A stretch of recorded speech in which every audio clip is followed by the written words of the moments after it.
여보세요 나야 거기 잘 지내니 여보세요의 말하라니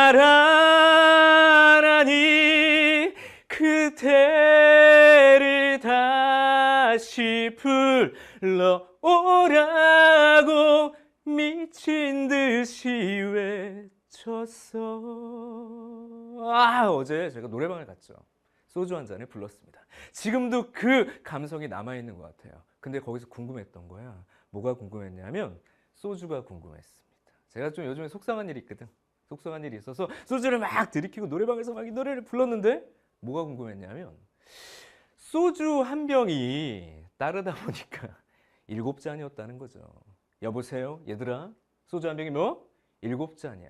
왜 소주 한 병을 이렇게 따랐을 때 7잔일까? 우리 감독님이 사실은 성악을 하셔가지고 이 앞에서 노래 부르는 게 정말 민망했습니다. 이게 발성 엉망인데다가 저한테 그 얘기를 했거든요. 목으로만 노래를 하면 목이 상한다. 그래서 목이 너무 아파요. 저는 이제 발성을 배운 지가 너무 오래돼가지고 노래가 잘 안 되네. 어쨌든 중요한 건 그거 아니야. 바로 소주 한 병은 7잔이다. 감독님, 소주 한 병이 몇 잔이에요? 생각 세본 적 있으세요? 7잔 나와요. 그러니까 가득 따르면 7잔이 나와. 내가 또 어제 확인해봤거든. 7잔입니다. 솔직히 말하면 저는 술을 잘 못 먹어요. 술을 잘 안 먹는데 그냥 진짜 소주를 한 병 사서 이렇게 따라봤어. 노래방 가가지고 맨정신에 노래를 부르고 정말 궁금했던 거야. 소주 한 병이 진짜 7잔이 맞나? 집에 가 따라봤다. 7잔이야. 소주 한 병은 정확하게 7잔이 딱 나옵니다. 왜 도대체 소주 한 병이 7잔일까? 궁금했던 거예요. 가볼게. 2명이서 소주를 먹어. 한 잔, 너도 한 잔, 너도 한 잔, 너도 한 잔, 너도 한 잔, 너도 한 잔. 한 잔이 남네. 어떻게 해? 얘 한 잔 주고 얘는 못 먹잖아. 그래서 한 병 더 주세요. 이렇게 얘기가 된다. 자, 3명이 먹어. 한 잔, 한 잔, 한 잔, 한 잔, 한 잔, 한 잔, 한 잔, 한 잔. 자, 어떻게 하면 돼? 어머, 어디 갔어? 잘 봐봐. 지금처럼 보면 둘인데 하나, 누가 먹을 거냐고. 한 병 더 주세요. 이렇게 얘기가 되는 겁니다.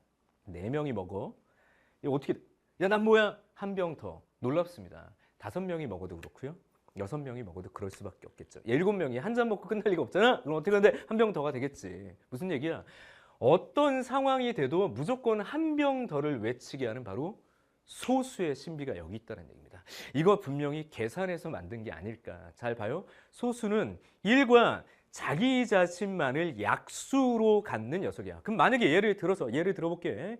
만약에 이게 8잔이 나왔어. 한 병 먹고 끝날 가능성이 있다는 얘기예요. 뭐 2명이 먹던 4명이 먹던 맞아요? 이러면 판매량이 줄겠지. 야, 어떻게든지 무조건 한 병 덜을 외치게 만드는 이 소주의 신비가 이 안에 있다는 얘기야. 소주 안에 소수가 있네. 그래서 소주인가?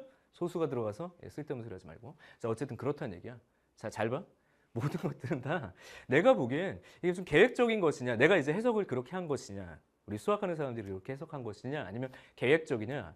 뭐 우리가 그렇게 해석한 거일 수도 있긴 할 텐데 아마 지금 소주를 만드는 사람들도 이 이야기는 알지 않을까라는 생각이 듭니다. 7잔을 고수하는 이유 바로 뭘까요? 무조건 한 병 덜을 만들게 하기 위해서. 사실은 소수는 수에서 더 이상 쪼갤 수 없는 자연수로서 굉장히 신비로운 수고요. 그것을 통해서 무엇을 만드냐 하면 실제로 여러분들 지금 암호 체계가 만들어져 있어. 왜? 어떤 그 특정한 하나의 합성수가 있을 때 그것을 도대체 어떤 소수로 곱분리를 하는지 알 수가 없기 때문에 그것의 역순으로 계산이 되게 불가능하거든요. 그래서 너희들이 가지고 있는 모든 암호 체계의 시작이자 끝이 바로 소주가 아니라 소수입니다. 소수의 신비는 일상생활에 항상 숨겨져 있다는 얘기야. 항상 뭐 나한테 그런 얘기를 해요. 선생님, 수학 공부해서 어디다 써먹습니까? 우선 첫 번째 입시를 하죠. 입시에서 가장 중요한 건 수학이니까. 선생님, 대학을 갔더니 저는 일상생활에서 수학을 전혀 공부하지 않아요. 전혀 쓸 일이 없어요 라고 얘기를 하는데 잘 봐. 눈에 보이지 않는다라고 해서 그것이 안 쓰이는 게 아니야. 무슨 얘기일까? 우리가 숨을 쉬죠. 호흡을 하잖아. 나는 공기를 한 번도 본 적이 없어. 하지만 공기는 느껴진다고. 맞아? 야, 물속에 들어가서 고개 쳐박고 있어봐. 공기가 느껴지지. 없는 게. 맞아? 있을 땐 모르는 거야.